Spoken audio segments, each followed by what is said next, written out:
Boa noite, igreja, a graça e a paz do Senhor, amém? Quem está feliz por estar nesse lugar, dê um glória a Deus, uma salva de palmas para Jesus, aleluia, glória a Deus. Pastor Ribinha já é alguém nosso, já é de casa, mas antes de ser nosso amigo, antes de ter a nossa afeição do coração, ele é um amigo de Deus, e por isso ele tem a autoridade de estar nesse altar e poder abençoar a sua vida, amém? Então abra o seu coração nessa noite para aquilo que Deus tem a ministrar de especial. Eu sei que o pastor Ribinha, ele tem uma conferência que começou hoje ou amanhã? Começa amanhã. Começa amanhã, a conferência já que inicia amanhã, Ágios, que significa filhos legítimos. E aqui é um pai legítimo que também vai falar para filhos essa noite, amém? Glória a Deus, vamos orar por ele. Papai querido e amado, em nome poderoso de Jesus, o Senhor que tem soprado, ó Deus, a vida e conduzido a história do teu filho nessa nação, ó Deus, em outros lugares que ele tem pisado a planta dos pés, usa ele mais uma vez como instrumento de poder, Senhor Deus, como instrumento transformador, de revelação mesmo do céu, na vida de cada um de nós que estamos aqui nessa noite.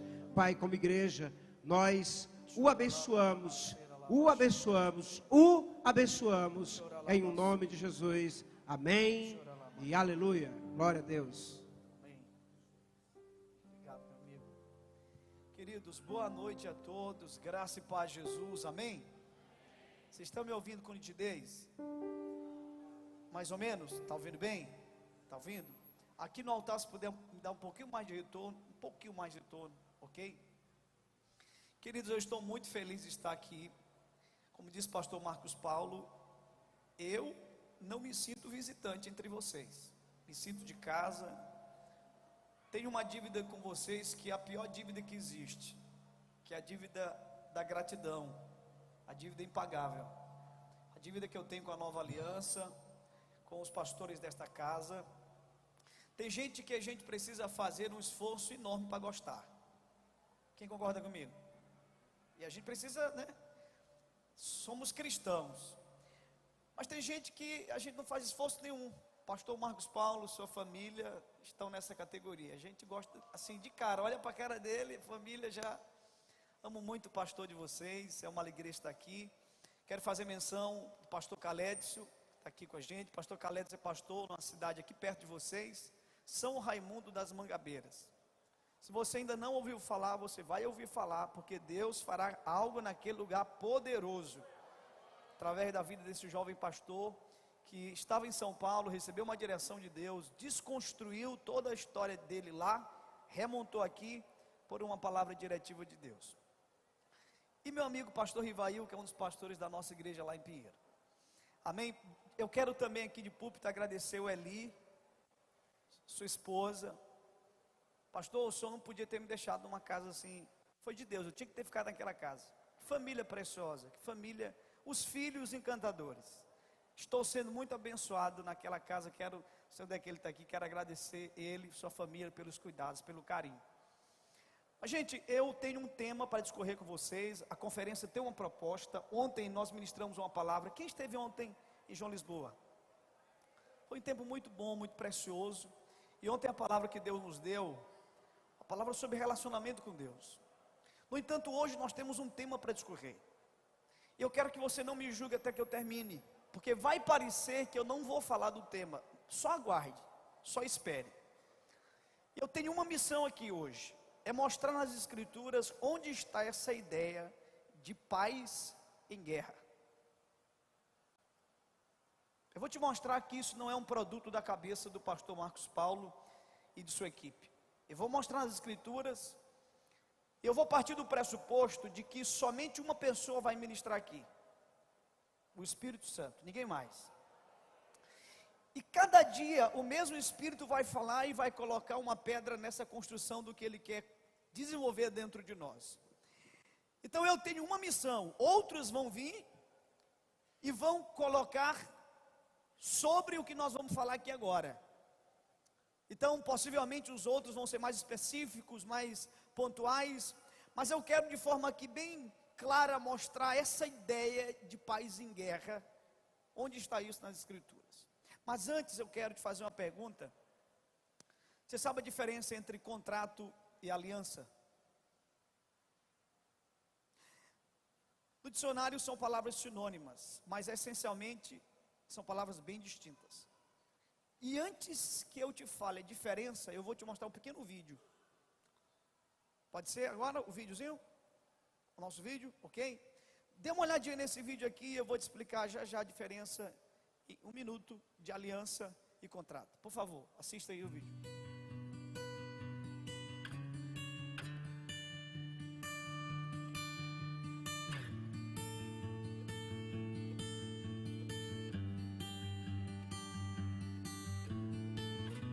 You called me out upon the waters, the great unknown, where fear may fail. And there I find you in the mystery, in oceans deep. My faith will stand. And I will call upon your name and keep my eyes above the waves.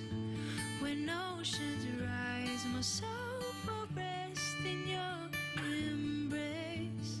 I am yours, and you are mine.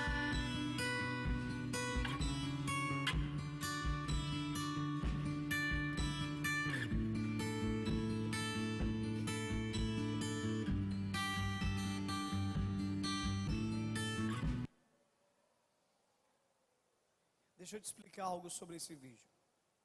É comum, é muito comum a gente ouvir irmãos da igreja falando assim: eu assisti uma pregação no YouTube de um homem de Deus. Eu estou sendo muito ministrado através de um levita, de um adorador no YouTube, um homem de Deus. Queridos, eu estou numa fase da minha vida que as pessoas que mais estão ministrando em mim são as pessoas cuja vida eu conheço. De Deus não é um pregador de fora que vem aqui, irmão. De Deus é o pastor de vocês, a pastora, o teu líder de célula, as pessoas que estão aqui. Uma das pessoas mais de Deus que eu conheço são essas pessoas desse vídeo aqui. Deixa eu te contar rapidinho essa história. Essa moça é a Thalita. Ela é pastora na nossa igreja. Esse rapaz é o Riva, ele é pastor na nossa igreja. E eles se casaram, cheios de sonhos, expectativas. Meses depois, descobriu-se que a Thalita tinha um câncer agressivo no nariz. Fez uma cirurgia, fez várias cirurgias, e o rosto da Thalita hoje se encontra do jeito que vocês viram. A Thalita perdeu as expressões do rosto dela. Lembra da pergunta que eu te fiz? Contrato e aliança?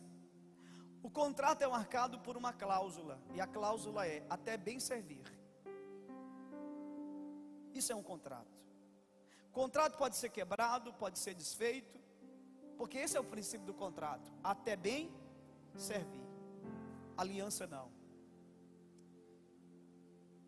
Este casal é hoje o casal, e são as pessoas que mais ministram na minha vida, são minhas ovelhas. Pastor Rivaí, eu fico em pé para que a igreja te conheça. Riva é esse jovem pastor. E eu disse para ele: Riva, quem tinha que estar pregando aqui é tu, meu amigo, não sou eu não. Às vezes eu estou no culto, pastor, eu olho para ele e começo a chorar. Não precisa dizer nada para mim. A esposa dele nunca entregou os ministérios dela. Ela fez muitas cirurgias. Em uma dessas cirurgias, quase sem voz, ela subiu no altar da igreja e cantou. Aí tem uma meninazinha na nossa igreja chamada Carol, a voz angelical, aveludada, linda a voz da garota.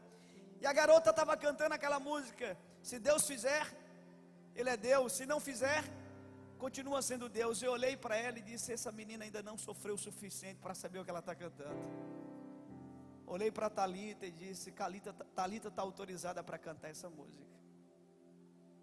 Eu quero que você entenda uma coisa: sua família é um presente de Deus. Riva veio comigo nessa viagem como uma resposta. Depois que eu me dei conta, Riva, é sobre família que nós vamos ministrar. Meu amigo, eu quero louvar a Deus pela tua vida. Você é um instrumento de Deus que tem ministrado muito. A história de Riva é incrível, o jeito como ele cuida da esposa. A mãe da esposa dele disse: Riva, fique aqui, você tem seu trabalho, viva a sua vida aqui, eu vou cuidar da minha filha. Riva disse: se a senhora quiser ir, a senhora vai me acompanhando. Agora quem vai cuidar dela sou eu.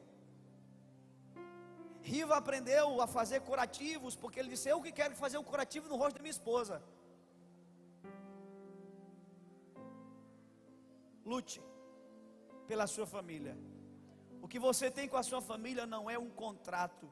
O que você tem é uma aliança. Seja homem. Seja homem. Seja homem. Dito isto, eu quero que você pegue a sua Bíblia em Êxodo.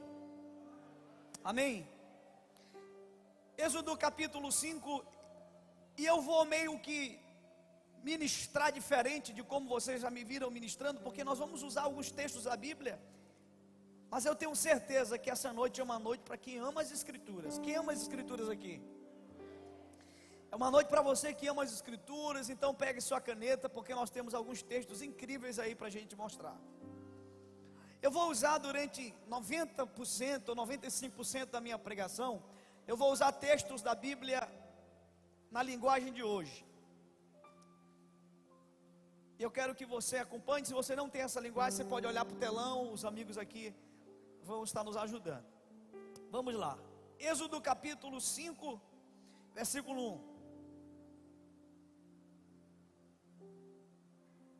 Diz assim: Moisés, diga comigo, Moisés e Arão falam com o rei do Egito. Depois Moisés e Arão foram falar com o rei do Egito e disseram: o Senhor, o Deus do povo de Israel, diz: deixe ir o meu povo e vá ao deserto a fim de fazer ali uma festa em minha honra. Amém, olhe para cá. Eu quero usar essa história muito conhecida por nós cristãos. Nós temos aqui algumas figuras. Existe uma coisa na teologia chamada tipologia. A tipologia vai dizer que o Velho Testamento prefigura realidades, tanto do Novo Testamento como realidades futuras. E nós temos aqui o faraó, que é uma figura tipológica do inimigo, aquele que está aprisionando e que quer aprisionar. Nós temos aqui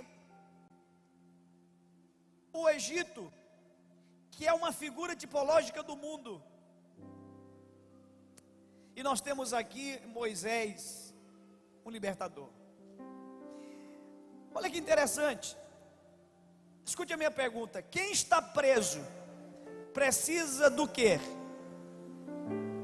Liberdade ou libertação? O que vocês acham? Pastor Ibinha, e não é a mesma coisa? Não, não é a mesma coisa. Eu vou te mostrar nessa noite que tem gente livre, mas não liberta. E quando eu tirava, o Espírito Santo me revelava essa palavra, eu lembrei de um moço, quando eu era criança. Ele tinha um passarinho, ele criava um passarinho, uma gaiola, e ele se converteu. Então ele disse assim: vou soltar meu passarinho. Ele abriu a portinha, a cancelinha da gaiola, tirou o passarinho. Eu lembro daquela cena. E ele botou o passarinho para ir embora. E ele espantava o passarinho, e o passarinho voou. E sabe o que aconteceu? Ele voltou para perto da gaiola. Parece história de, mas verdade. Ele deixava a portinha aberta e o passarinho voltava, dava uma volta e voltava para a cela, para a gaiola.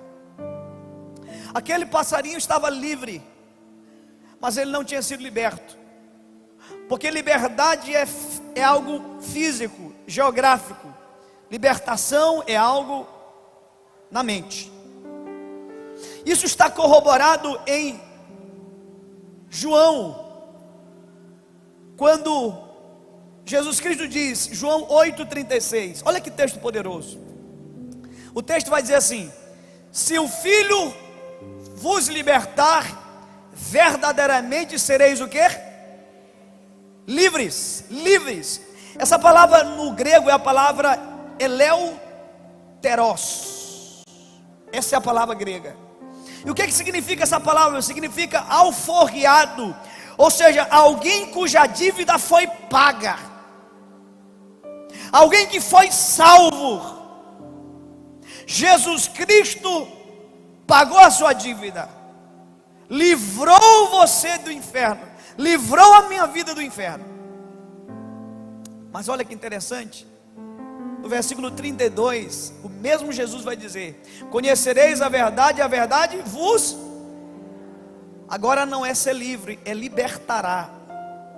E essa palavra no grego, ela tem uma alteração, uma letra, um S. Livres, a letra final é um OR. Libertação, e vos libertará. Essa palavra libertará, ela tem uma alteraçãozinha de um S, e esse S altera o sentido da expressão. Essa palavra libertará significa tornar-se livre, alguém cuja mente foi mudada. Preste atenção. Liberdade é alguém cuja dívida foi paga. Libertação é alguém cuja mente foi mudada. Jesus Cristo nos tirou do mundo, mas só a palavra pode tirar este mundo de dentro de nós. E eu chego de pronto aqui na introdução dessa palavra a 3 conclusões. A primeira conclusão que eu chego é: eu posso sair do mundo e a mentalidade do mundo não sair de mim. Segundo, libertação é mais do que perdão. Eu posso estar falando para a gente agora perdoada, mas não liberta. Eu vou te dar um exemplo bem simples. Talvez você já deve ter escutado muito isso. Pense em uma pessoa que está em dívida com muitas pessoas. Aí você diz assim: eu vou pagar a sua dívida. E você vai lá e paga a dívida daquela pessoa. Ela foi livre da dívida, ok? Mas se ela não for liberta, o que vai acontecer com ela? Ela vai contrair novas dívidas. Eu não vim falar aqui de ser livre, eu vim falar de libertação. Algo que tem que acontecer dentro de você. Eu chego também à conclusão de que o inimigo pode dominar áreas das nossas vidas sem que estejamos em seu território. Agora eu vou te mostrar como que libertação é um processo. E o propósito dessa palavra é que você e eu sejamos sinceros e possamos, ao término desse culto, reconhecer onde estamos nesse processo. Essa é uma noite para quem gosta de Bíblia. Você gosta de Bíblia? É uma noite para você. O primeiro texto que eu quero te mostrar, que vai denunciar a primeira estratégia do inimigo, porque Moisés e Faraó tinham uma palavra de Deus. A palavra era libertar o povo. E parte desse processo era, primeiro, que eles fossem livres. E Faraó tenta negociar isso. E vocês vão ver como que essa pessoa que prefigura o inimigo age. Ele é um protótipo perfeito do inimigo de nossas almas. A primeira estratégia dele está no versículo 2 do capítulo 5 de Êxodo. Olhe para a sua Bíblia, por favor. Diz assim: quem é o Senhor? Perguntou o rei, ou Faraó. Por que devo ouvi-lo e deixar que o povo de Israel vá ao deserto? Eu não o conheço e não vou deixar que os israelitas saiam daqui. Preste atenção, olha aqui para mim. 2 perguntas são feitas, 2 pontos de interrogação. Qual é a primeira estratégia do diabo? A primeira estratégia do diabo é construir dúvidas. Lembra quando você foi converter? Meu Deus, converto ou não converto? Converto ou não converto? Aí converteu. Aí depois de converter, você ficou: meu Deus, eu permaneço ou eu volto? Permaneço ou volto? Aí você decidiu ficar. Aí depois que você decidiu ficar, aí outro dilema: e agora? Eu fico mais ou menos ou eu fico de verdade, intenso, inteiro? O inimigo vai sempre usar a dúvida para tentar frustrar os projetos e as visões que o Espírito Santo coloca no coração do seu povo. Tem uma história da Bíblia interessante, eu amo essa história porque ela mostra isso de uma maneira muito clara. Pega a sua Bíblia em João. Agora eu vou ler a minha versão, a versão mais convencional. João capítulo 1, versículo 32. E preste atenção na leitura. João 1,32 diz assim. João 1,32. E João.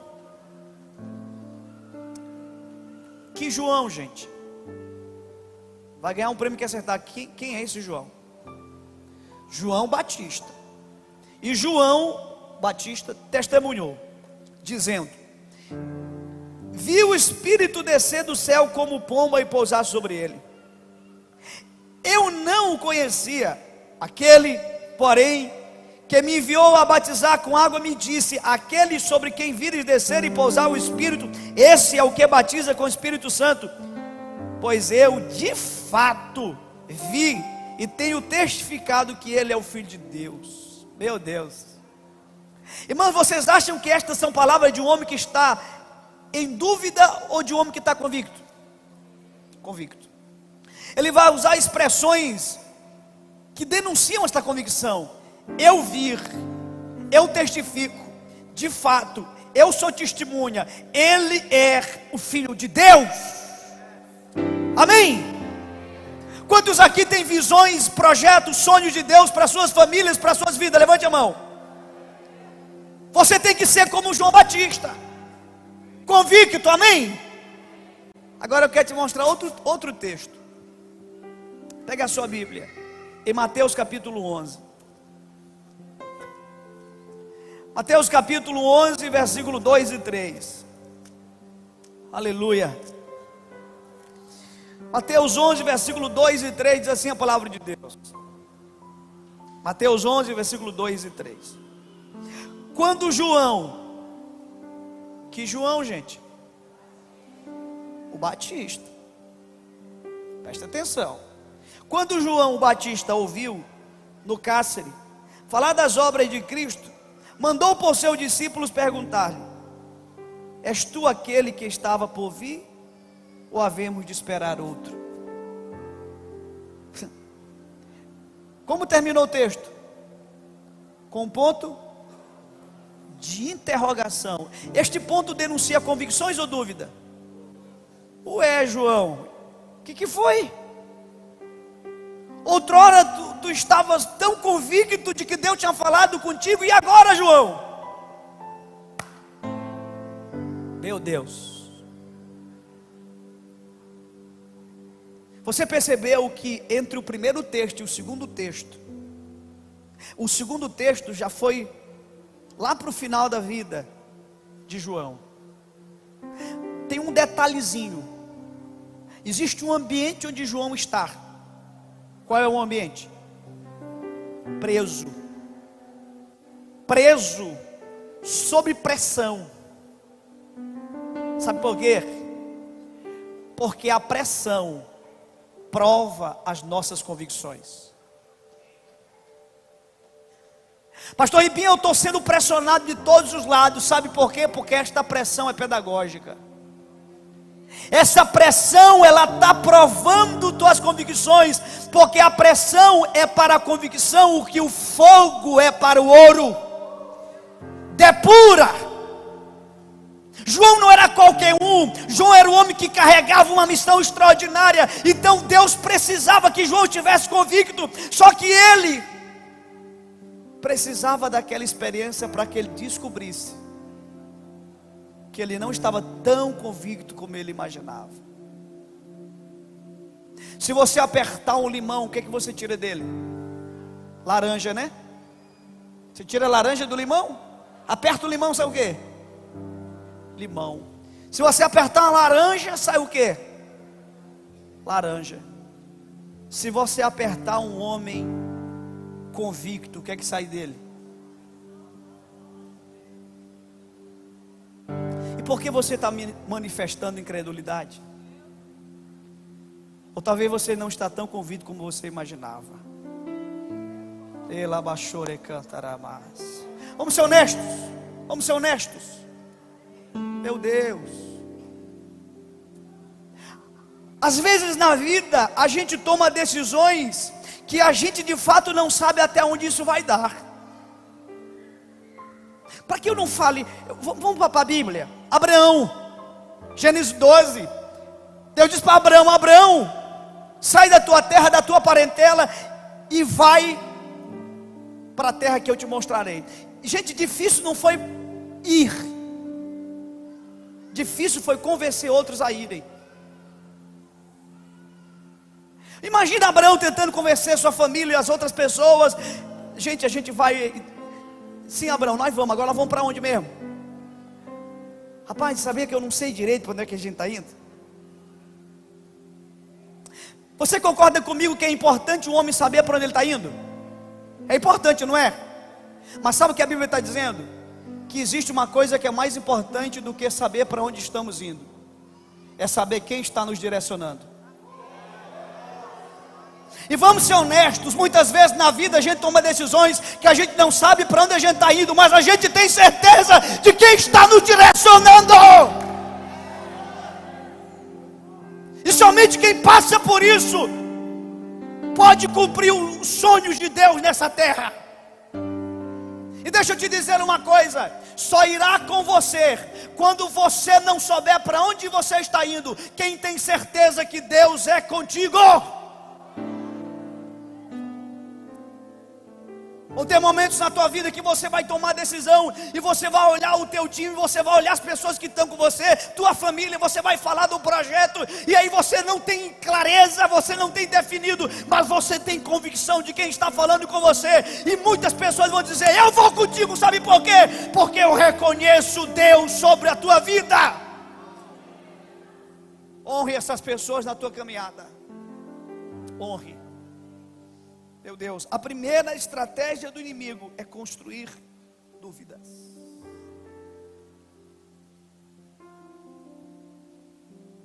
Irmãos, a vida é um mistério tremendo. Eu tenho quantos minutos? Mais 30, pastor? Beleza, deixa eu fazer um negócio aqui rapidinho. Vem cá, meu filho, suba aqui. Meu amado, suba aqui, o senhor, me ajude aqui, o senhor também. Meu filho, sobe aqui. Meu amigo pode me ajudar também? Suba aqui, por favor. Vamos ali. Você fica aqui. Aqui. Gente, vamos lá. Olha aqui, isso aqui é forte. Fica lá perto deles. Mais é adição ou subtração? Adição. Menos é adição ou subtração? Tem certeza?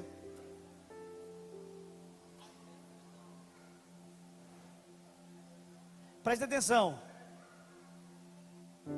Às vezes, mais pode subtrair.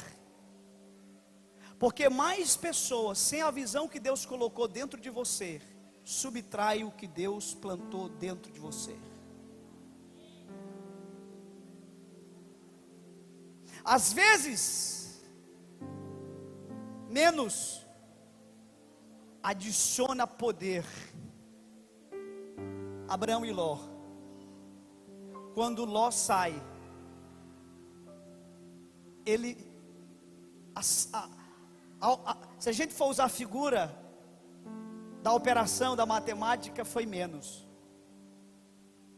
Meu Deus, eu perdi. Não, não perdeu. O texto vai dizer que depois que Ló se aparta de Abraão, Abraão ouviu a voz de Deus. Talvez exista um Ló na sua vida, e é doloroso perdê-lo. E você diz: eu perdi. Não, você não perdeu, porque Deus não te tira, Deus te livra. Não é perda, é poda. Deus está mandando eu falar isso aqui. Existem alguns conflitos que você vai resolver dando atenção, tem outros que você vai resolver dando espaço. Abraão resolveu o conflito com Ló dando espaço e não atenção. Eu não sei se tu já leu direito. Ló volta. depois que Abraão dá espaço. Existem algumas pessoas na sua vida que você tem que dar espaço, e quando você der espaço, o problema se resolve. Tem alguém comigo aqui nessa noite? Vamos aplaudir os amigos aqui. Segundo, vamos lá, segundo. Êxodo capítulo 5, versículo 9. Essa é a noite para quem gosta de Bíblia, vai anotando os textos aí. A primeira estratégia é construir dúvidas.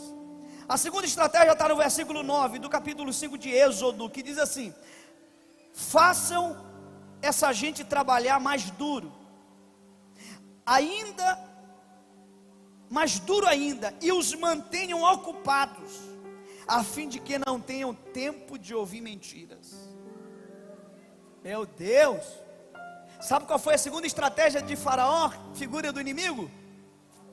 Ocupem eles tanto, mas tanto, que eles não consigam ouvir a voz de Deus. A estratégia é distrair o povo de Deus com ativismo. Que eles trabalhem tanto, que eles não tenham tempo de pensar nesse negócio aí de propósito de Deus.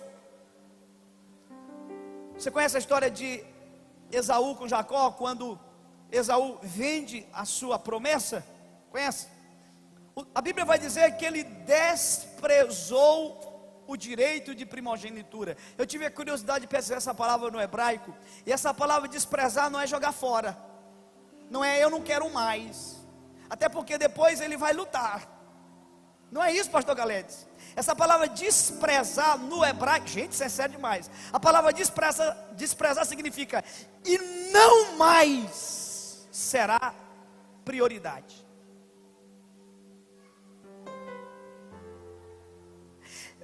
Pode até ser importante, mas não é prioridade. Tem muita gente que está dentro do arraial do povo de Deus, servindo a Deus, e diz: Deus, pastor, é importante, o propósito de Deus é importante, mas não é mais prioridade. Partindo desse entendimento, eu entendo que existem muitos Esaús, gente que não desprezou, mas que também não põe mais prioridade. Gente que diz: Deus é importante, mas não é prioridade. A obra, o reino é importante, mas não é prioridade. Inclusive, isso é muito interessante, porque a gente confunde essa questão de prioridade e de importante. Dizer que isto é prioridade não significa dizer que isto não seja importante, mas significa dizer que isto que é importante depende disto que é prioridade. Eu vou explicar melhor. Mateus capítulo 6, versículo 33, um texto conhecidíssimo, diz a Bíblia: buscai em primeiro lugar o reino de Deus, sua justiça, e as demais coisas vos serão descartadas. É assim? Mas por que tem gente que age como se fosse assim? Tem gente que pensa assim: meu Deus, irmão, isso aqui é foda demais. Tem gente que olha e pensa assim: meu Deus, eu vou ter que escolher, eu vou ter que fazer uma escolha. Ou eu escolho o reino de Deus, ou eu escolho estas coisas. Irmão, não é uma escolha, é uma escala.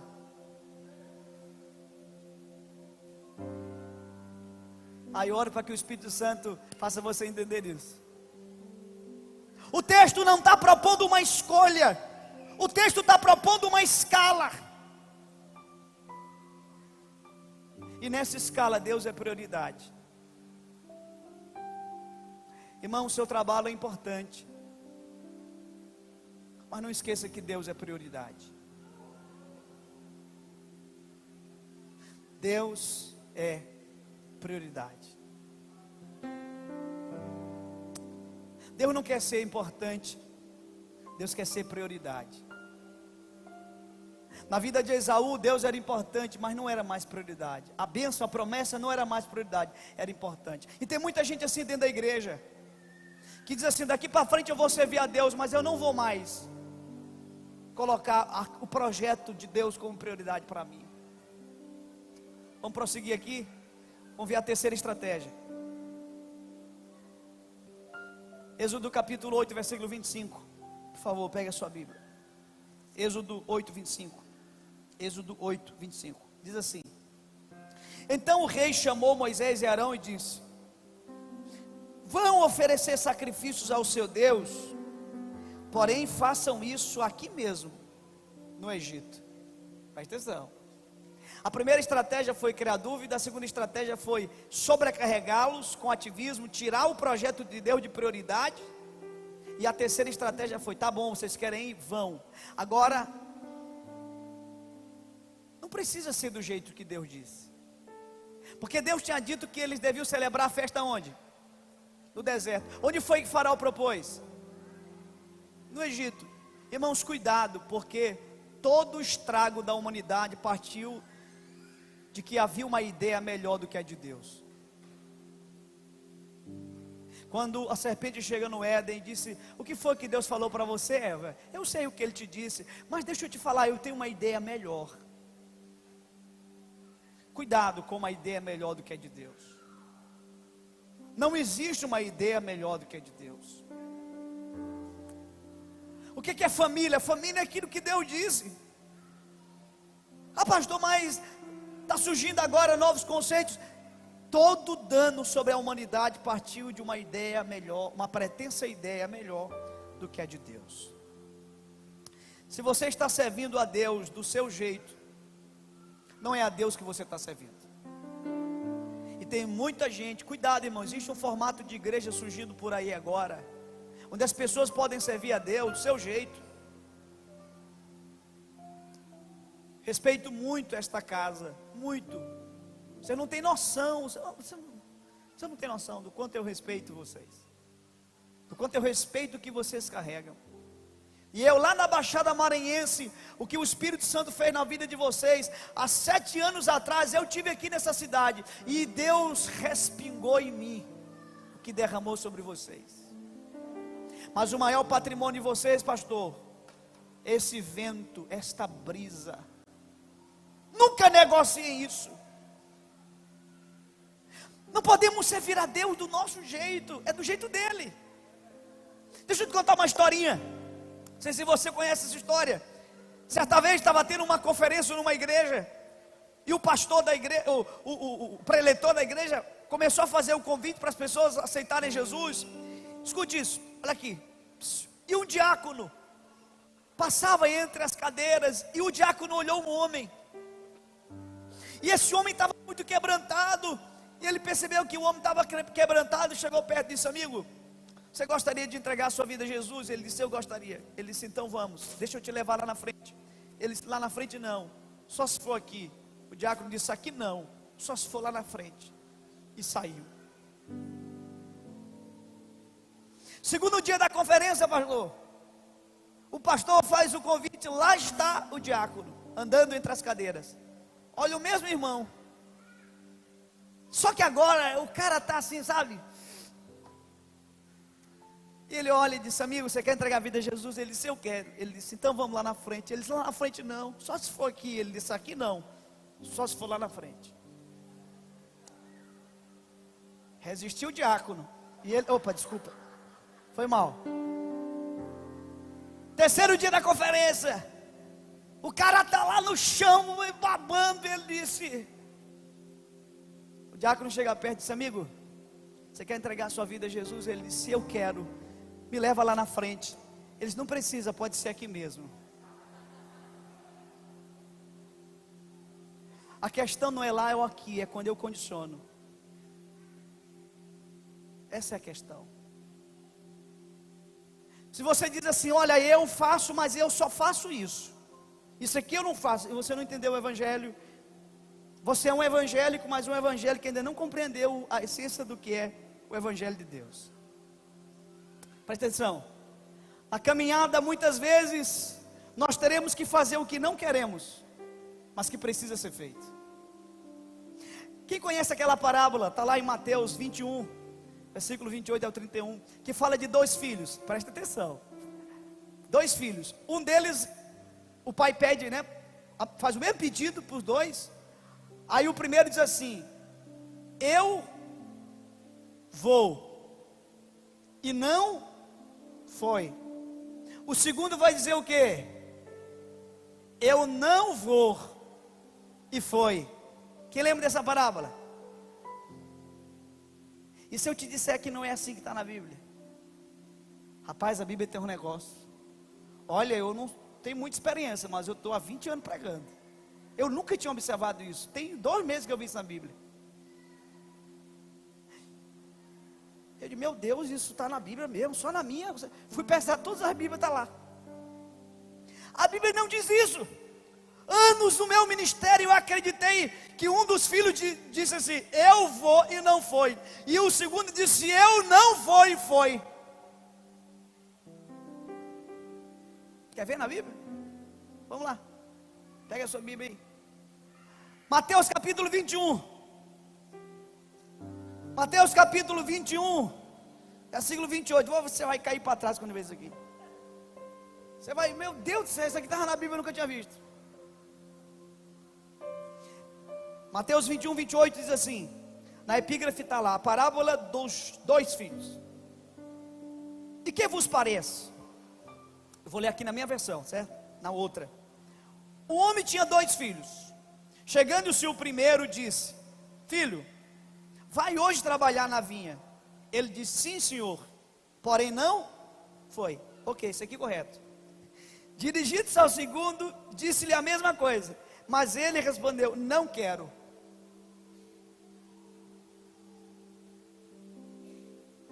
E depois ele foi. O que ele disse? Vamos lá, gente, me ajuda, por favor. Eu não quero. Eu não quero. Ele não disse eu não vou. Ei, ele não disse eu não quero. Ele não disse eu não vou, ele disse eu não quero. Ele disse eu não quero, mas eu vou. Porque eu vou servir do teu jeito e não do meu. Irmão, quando Deus pede alguma coisa que corrobora com o que a gente quer, olha, a melhor coisa do mundo é fazer. Eu estou com medo de vir Imperatriz. Eu estou com medo, pastor. Eu tinha uma adesão tomada por 2 vezes na minha vida e eu chego aqui, mudou tudo. Da agora à tarde, a pastora Fátima me liga, ou melhor, conversando com o Ricardo, ela disse, eu tenho uma palavra de Deus para entregar ao pastor Ribinha, mas eu quero entregar quando eu olhá-lo, não sei quando é que Deus vai proporcionar isso. Ricardo disse, pastor Ribinha está na cidade? Pois traga ele aqui. Irmãos, essa senhora não sabia. Eu tenho um vídeo gravado, decisão tomada, e Deus mandou eu ir para o outro lado. Eu chorando para ela, e agora eu disse, pastor, eu não quero.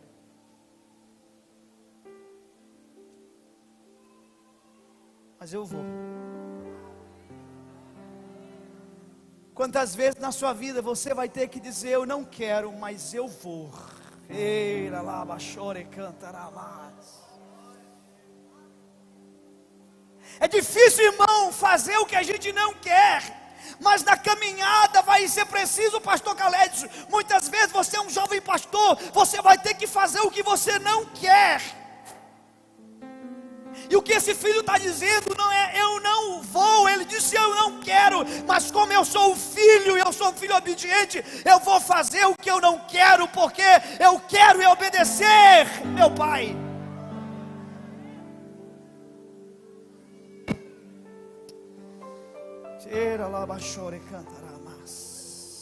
Louvado seja o teu nome, Jesus. Irmão, eu não sei como é que isso aqui vai terminar hoje.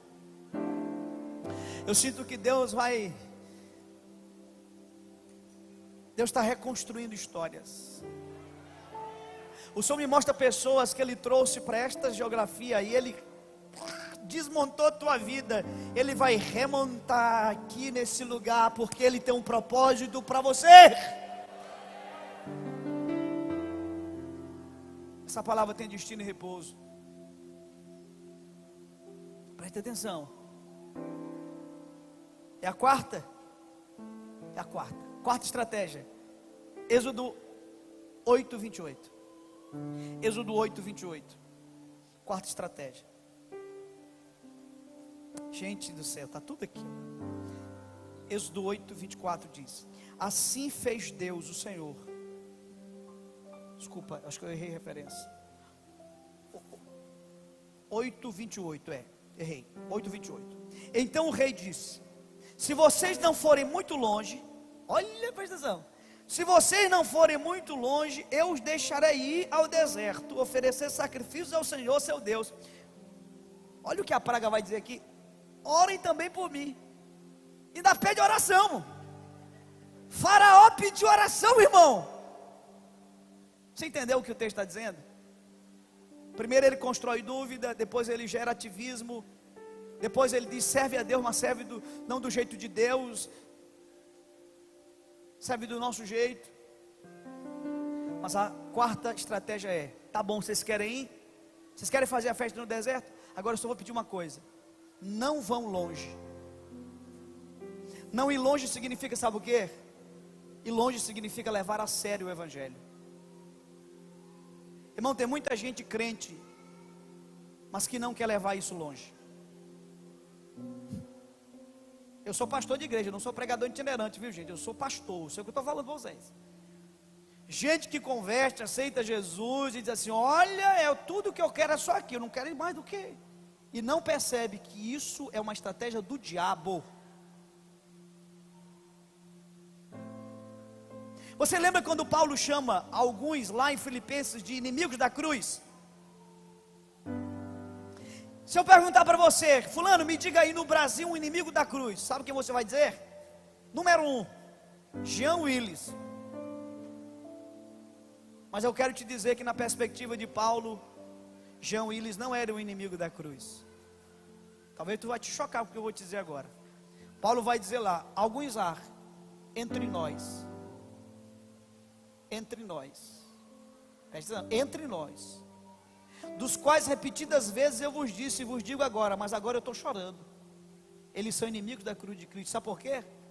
Porque eles só amam esta vida. Eita Deus. Você sabe que é um inimigo da cruz? Na perspectiva de Paulo, é alguém que aceitou a Jesus, mas só pensa nas coisas terrenas. Ele não foi longe. É o inimigo da cruz. Um cristão mais ou menos é mais danoso para o evangelho do que um ateu. Você ouviu? Um cristão mais ou menos. Deus não te chamou para você ser mais ou menos. O evangelho só vale a pena se for inteiro. Como a gente diz na Baixada, se for com força. Com tudo. Pastor Epinha, eu estou aqui na igreja, mas eu não estou assim, me sentindo. Claro, se você estiver pela metade agora, eu duvido. Experimente se entregar por inteiro a esta causa do evangelho, e você vai viver coisas incríveis.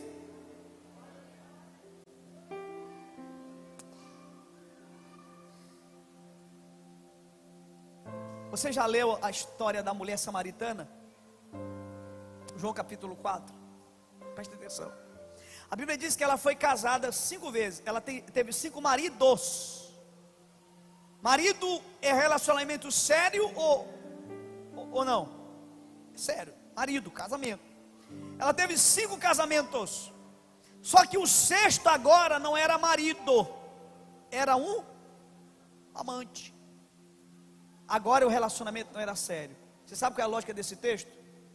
Ela passou por várias experiências, se frustrou e disse: agora eu não quero mais nada sério, eu quero um caso.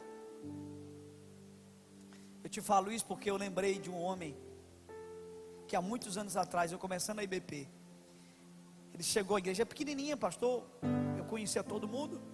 Terminou o culto, eu cumprimentei o irmão e disse: amigo, você não é daqui da cidade, né? Ele disse: não, pastor, não sou, estou recém-chegado aqui, fui transferido trabalhar aqui, e eu quero que o senhor me visite. Fui na casa dele, ele foi muito objetivo, disse: pastor Ebinha, quero que o senhor me dê a conta da igreja, eu vou entregar o meu dízimo. E convidei ele para a célula, ele disse: não, eu não quero ir para a célula. Convidei para participar dos ministérios, eu não quero. Disse: pastor, deixa eu te falar uma coisa, eu já fui muito envolvido, já ajudei a implantar várias igrejas, mas nessa fase da minha vida, tudo o que eu quero é somente me congregar numa igreja. Na hora eu lembrei da mulher samaritana. Ele queria ter um caso com a igreja. Só que se tem caso é com prostituta. Igreja é noiva, não é prostituta. Irmão, se você está aqui, você está tendo um caso com a igreja, você está errado. Põe a aliança no teu dedo, porque a igreja é noiva. Tenha compromisso com ela. Seja intenso, inteiro, dedicado. Falei tudo isso para chegar num ponto. Lembra que eu disse para vocês no início? Não me julgue até que eu termine. Vai parecer que eu não estou pregando no tema. Agora só me escute. Êxodo capítulo 10. Vocês vão ver um texto incrível na Bíblia. E vocês vão ver que a primeira conferência sobre paz em guerra está aqui nesse texto. Vamos lá. Êxodo capítulo 10, versículo 10, diz assim a palavra. Eu vou ler o 10 e 1 antes, ok? Diz assim: então o rei disse: pois que o Senhor vá com vocês. Ó, até abençoou eles. Deus vai com vocês. Agora olha o que ele vai dizer: mas não vou deixar ir, de jeito nenhum, que vocês levem as suas mulheres e os seus filhos. É claro que vocês estão planejando uma revolução. Ei, você quer gerar uma revolução? Leve sua família, seus filhos, seu cônjuge para o projeto de Deus. Uma das estratégias do diabo, de Faraó, foi: tá bom, vocês querem ir? Vocês podem ir. Vocês querem fazer a festa no deserto? Podem fazer. Vocês querem ir longe? Eu vou deixar até vocês irem longe. Mas vamos fazer um negócio. Vocês vão tão longe, mas tão longe, que eu quero que vocês esqueçam a família de vocês aqui. Vai dizer para mim que isso não está acontecendo em muitos lugares. A pessoa está indo tão longe, inclusive dentro da obra, que está esquecendo a família. Eu, pastor Riva, a gente tem um caso lá bem perto, né, pastor? Uma pessoa muito preciosa, mas ele foi tão longe, que teve uma hora que ele olhou para a família, a esposa e os filhos não estavam mais.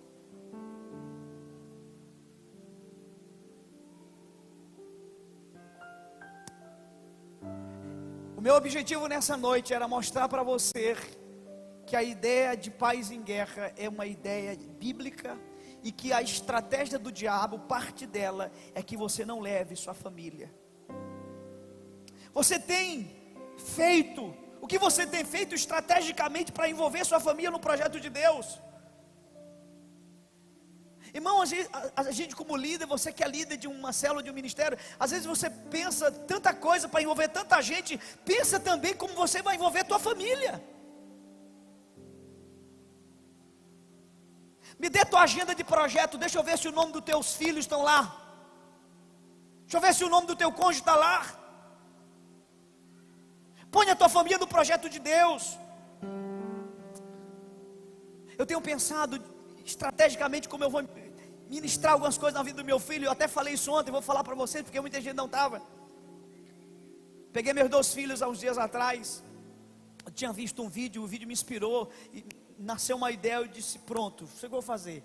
Peguei meus 2 filhos, botei dentro do quarto, um de 5 e um de 10, e disse: eu quero ter uma conversa séria com vocês dois, de homem.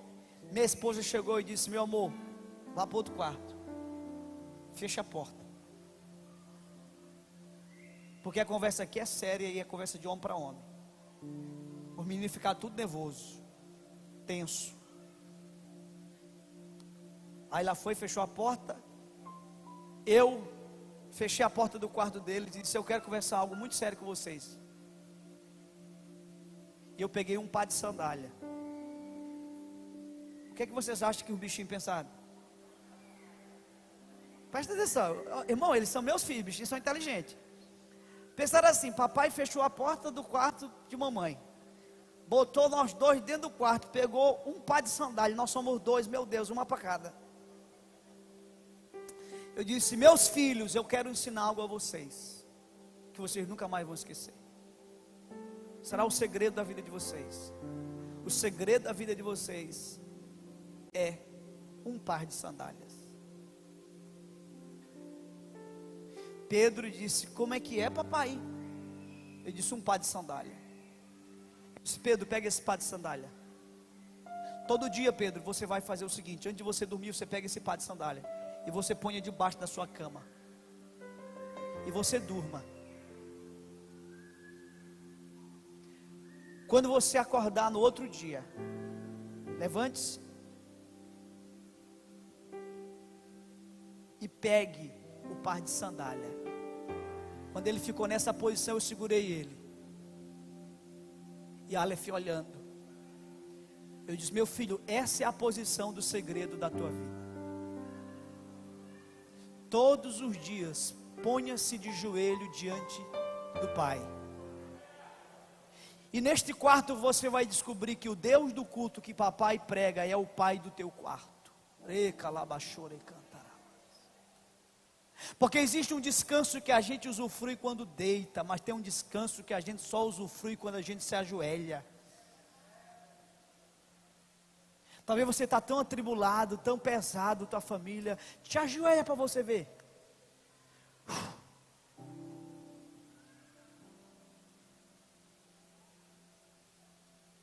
Irmão, eu quero inspirar as pessoas, mas eu quero inspirar a minha família. Olha, sem hipocrisia, estou vivendo o melhor momento de minha família. Ô irmão, felicidade é um caminho de volta. Estou doido para estar em casa, com todo o amor do mundo que eu tenho, a Imperatriz, a vocês. Ah, meu Deus do céu. Quem me acompanha no Instagram? Quem me acompanha deve ter visto. Meu filho pregou, pastor, o primeiro sermão dele. Gente, eu ganhei um ano com aquele negócio ali. Bichinho de 10 anos de idade. A gente tem um ministério lá chamado Juniores, de 9 a 12 anos. Aí ele foi pregar, era um sábado à tarde, era 4 horas a programação, 3 horas ele se arruma, está prontinho. Eu disse: meu filho, tu vai para onde, meu filho? É 4 horas. Ele: pai, eu quero chegar cedo, porque eu quero testar o microfone. Aí a Ayla disse: filho de quem? Eu chego bem cedo, teste o microfone e tal. Gente, mandaram para mim o vídeo da pregação dele. Sabe o que ele pregou? Ele pregou sobre Davi. Ele disse assim: vocês lembram quando Davi vai lutar contra Golias? Que Saul dá armadura e dá uma espada, e ele não consegue levantar a espada de Saul, e ele põe a sua fundazinha, vai lá, vence. Mas depois que ele vence Golias, vocês lembram o que foi que ele usou para cortar a cabeça de Golias? De quem? Qual é a mais pesada? A espada de Golias ou de Saul? Como é que um cara diz: eu não levanto a espada de um homem, agora levanto a espada de um gigante? Eu não sei como é que um menino de 10 anos vê isso na Bíblia. Sabe o que ele disse, pastor? Porque quando um homem está cheio do poder de Deus, ele faz o que ele nunca imaginou que ele era capaz de fazer. Uau! Uau! Meu Deus, o Senhor guarda aquele garoto, guarda a vida deles. O meu caçula é profeta, pastor. O senhor vai orar por ele, eu quero que o senhor depois por ele. É profeta, o bichinho é profeta. Quando ele chega no culto, ele sente como o culto vai ser. Domingo agora, aí ele chegou, começou a ficar tenso. Eu e Ayla, a gente já discerniu. Ele é profeta, muitas pessoas já profetizaram sobre a vida dele. O culto foi incrível, um dos cultos mais poderosos que a nossa igreja teve. Ele sente o ambiente. O que é que nós temos feito para estrategicamente envolver os nossos filhos? Você lembra quando Jesus conversa com Zaqueu? Ele diz: veio salvação a esta casa. Ele não disse: um pecador foi para o céu. Ele diz: veio, e não foi. Porque a proposta do reino é que quando alguém se converte, ele se torna um ponto de ligação entre o céu e a terra. E agora ele é um ponto onde a salvação vai escoar. Você é um ponto de acesso entre o céu e a terra. Você é um ponto legítimo, legal. Deus quer entrar na sua família e Ele quer entrar através da tua vida. Irmãos, família é prioridade. Deixa eu fazer uma pergunta: o que você acha que é prioridade? Os filhos ou o cônjuge? Seu cônjuge ou seu filho? Se você for deixar teu sentimento falar, você vai dizer meus filhos. Mas eu quero te dizer que não há nenhum texto na Bíblia dizendo que você e o seu filho são um. Não há nenhum texto dizendo que você e o seu pai são um. Mas há textos no Velho e no Novo Testamento dizendo que você e seu cônjuge são um. Por amor a seus filhos, priorize seu cônjuge.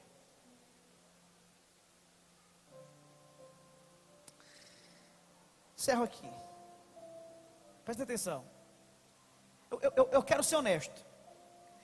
Eu quero te dizer que essa não é a última estratégia do diabo. Eu não vou explicar, eu só vou te mostrar que depois dessa tem mais uma estratégia. É a última. Estudei essa história minuciosamente. Foram 5, vou te mostrar a sexta e a última. Eu não tenho tempo de explicar, mas eu vou só te mostrar. Até porque não é a proposta da conferência aqui. Mas eu vou só te mostrar a última estratégia do diabo. Essa aqui não foi a última. Tem uma última. Êxodo 10, versículo 24. Eu só vou ler. Aí o rei mandou chamar Moisés e lhe disse: vocês podem ir adorar a Deus, o Senhor. Tá bom. Levem também as suas mulheres e seus filhos. Mas as ovelhas, as cabras e o gado ficarão aqui. Essa foi a última. Sabe o que ele estava dizendo aqui no finalzinho? Ele estava dizendo o seguinte: você quer levar a sua família? Leve. Mas deixe os seus recursos comigo. Eu preciso ser honesto e dizer a você que os recursos também fazem parte do processo de libertação. Porque tem gente que está salva do inferno, mas ele está preso com a mentalidade do Egito. Seus recursos estão no domínio do Egito. Como? Sendo infiel. Quando você é infiel, você dá legalidade para que o faraó continue administrando os teus recursos. Não tenho muito tempo para acabar esse assunto aqui, mas só quero que você tenha noção disso. Então nós temos 6 estratégias. E uma das últimas, ou a penúltima, foi a família. Eu quero terminar contando uma história que eu contei há muitos anos atrás aqui. E eu acho que boa parte de vocês não estavam lá. Meu filho, que hoje tem 10, na época tinha 6 anos. Por favor, quem é pai, me escute com muita atenção. Quando o Pedro tinha 6 anos, um dia eu sempre faço isso. Quando eu estou em Pinheiro, eu que faço isso. Porque como eu viajo muito, então, quando eu estou lá, eu quero fazer isso. Banho, levo para a escola, arrumo e tudo. E fui buscar eles. Voltando para casa, entre a escola de Pedro e a nossa casa, a gente passou num canto. É um barzinho. E às vezes ali tem até pessoas usando droga. Falei com todo mundo, um deles disse: pastor, para aí, eu quero falar com o senhor.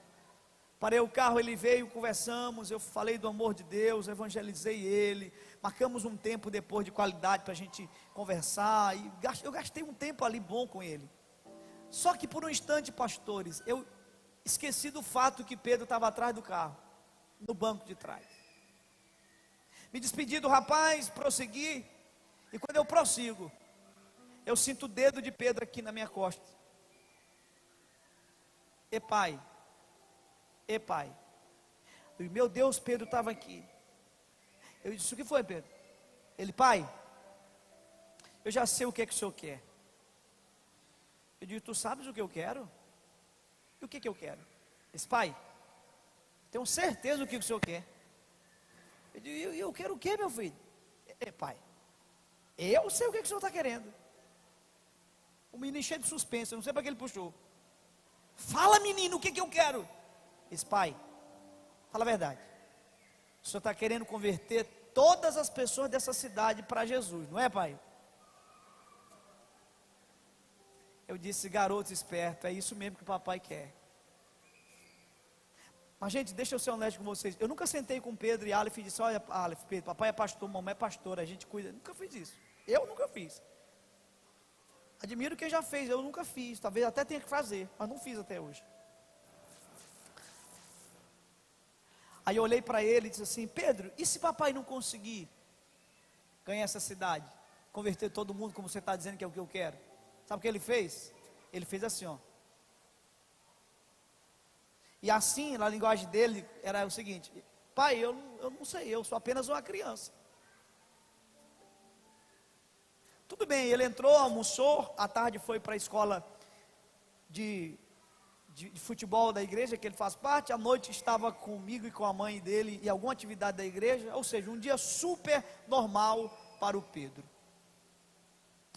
9h30 chegamos em casa, botamos eles para dormir, Aleph bem bebezinho, ele com 6, a gente botou ele para dormir, deu um beijo na cabeça dele, disse: filhão, boa noite, amanhã escola. E eu fui desligar o interruptor, ele: pai, não desliga. Eu: menino, dorme, pelo amor de Deus, filho, amanhã tem colégio, você tem que dormir cedo. Ele: pai, por favor. Eu: desliga. E olha para mim. Eu olhei para ele. Ele: pai, se o senhor não conseguir, pai, eu vou conseguir.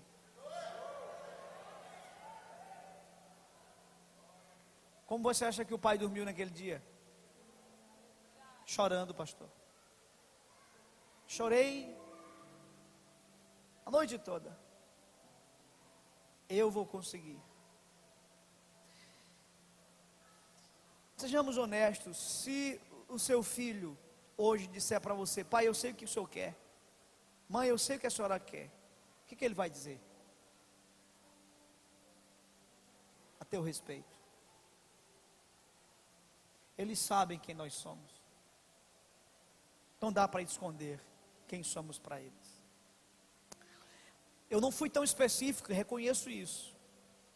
A missão de ser específico dos outros que vão vir. A minha missão aqui hoje era dizer para você que a família faz parte de uma estratégia de negociação. O inimigo quer que você vá tão longe e esqueça a sua família. Outro dia um pai chegou para mim. Eu perguntei para ele: olha que absurdo. Fulano, como é que está teu filho? Pastor, está bem, graças a Deus. Ele só não está na presença de Deus, mas está bem. Eu digo: ele está o quê, rapaz? Está bem, pastor, doutor. Irmão, eu quero um filho doutor, mas eu quero um filho discípulo antes de ser doutor. Cuidado, viu, pai? Cuidado. Fiquemos em pé e vamos orar. Vamos entrar em guerra agora.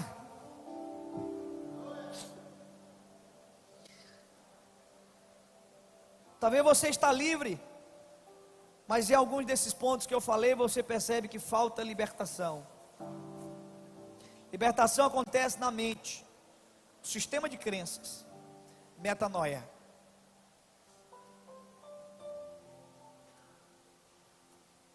Aleluia. Louvado seja o nome de Jesus. Eu quero que você nessa noite ore por toda a sua família. Ore pela tua casa. Profetize sobre teus filhos. Profetize sobre os teus pais. Profetize sobre teus irmãos. Profetize sobre teu cônjuge. Vamos lá. Vamos lá. Não seja como Davi, que em uma fase da vida dele, Davi se descuidou de sua família.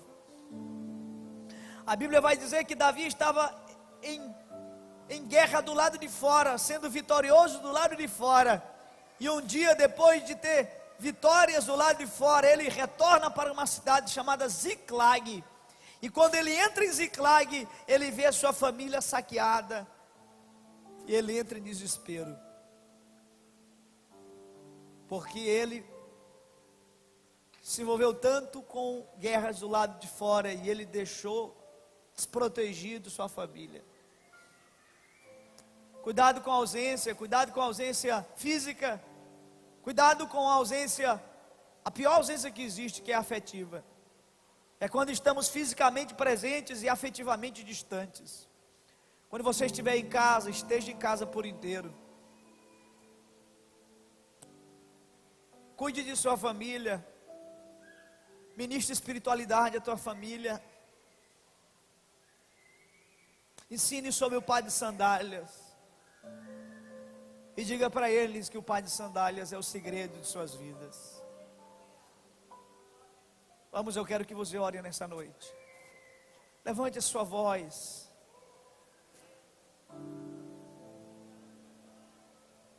Tem muita gente fazendo campanha de oração pela família depois que a família está destruída. Faça campanha de oração pedindo a bênção de proteção sobre tua casa. E eu quero desafiar vocês, não apenas orem pela família, orem com a família. Temos vivido a nossa casa em Pinheiro, eu tenho vivido algo com os meus filhos, minha esposa, incrível, nesse ambiente de casa. Louvado seja o teu nome, Jesus. O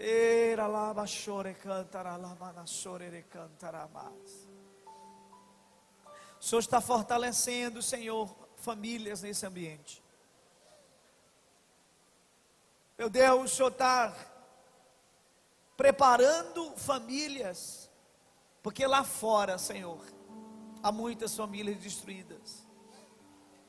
E estes irmãos aqui são instrumentos, serão instrumentos do Senhor para alcançar cada família.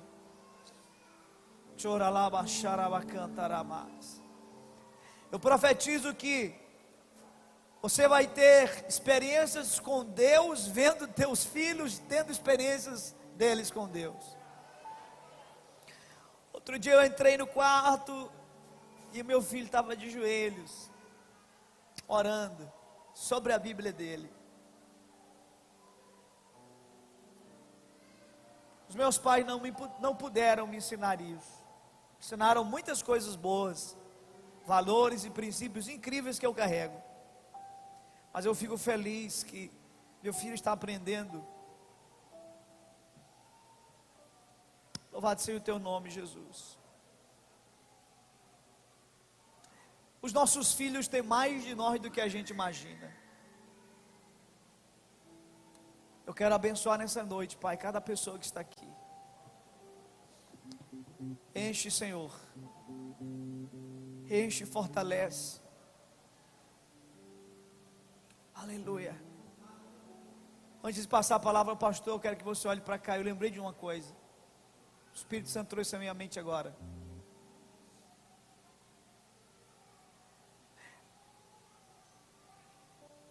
Esse irmão que disse para mim que o filho dele estava bem, mas não estava na presença de Deus. Eu lembro dele um tempo atrás. Ele disse assim para mim: pastor, eu não sei por que meu filho é crítico demais. Irmãos, eu olhei para ele e disse: você não sabe? Tem certeza? Os nossos filhos têm mais de nós do que a gente imagina. Não sei se você conhece aquela história de Gandhi, aquele líder indiano, que uma vez um pai chegou para ele e disse assim: o Gandhi, me ajuda, meu filho tem um problema, ele é viciado em chocolate. Ele é viciado em chocolates. Eu já tentei convencer o menino, ele não para de comer doces, o menino é viciado. Me ajuda. Sabendo da habilidade extraordinária de persuasão de Gandhi, aí Gandhi disse assim: tá bom, daqui com 3 dias eu vou lá. Quantos dias? 3 dias se passaram.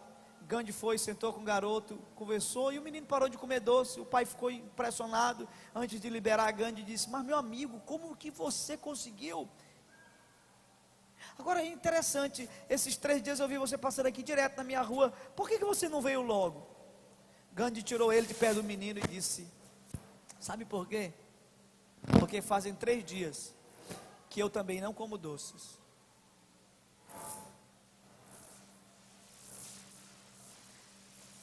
Pai, se você pedir para o seu filho o que você não faz, teu pedido não tem autoridade. Não sei se você conhece esta dinâmica. Olha aqui para mim todo mundo. Vocês vão ter 3 segundos. Bota a Bíblia aí, quem está a Bíblia na cadeira. Solte a mão aí, ó. Olha aqui para mim. Vocês terão 3 segundos para fazer o que eu vou pedir. Agora, 1, 2, 3. Coloque a mão de vocês na boca, por favor. Eu pedi para você colocar a mão onde? Não, bota lá, bota lá. Qual o teu nome? Gente, a boca é de Madison. Vocês tinham que colocar na boca. Vocês tinham que colocar no queixo. Seja sincero, quem colocou no queixo? Mas eu mandei você colocar onde? E por que você colocou no queixo? Você percebeu que o que eu fiz anulou o que eu disse? Presta atenção, gente. O que eu fiz anulou o que eu disse. Pai, cuidado.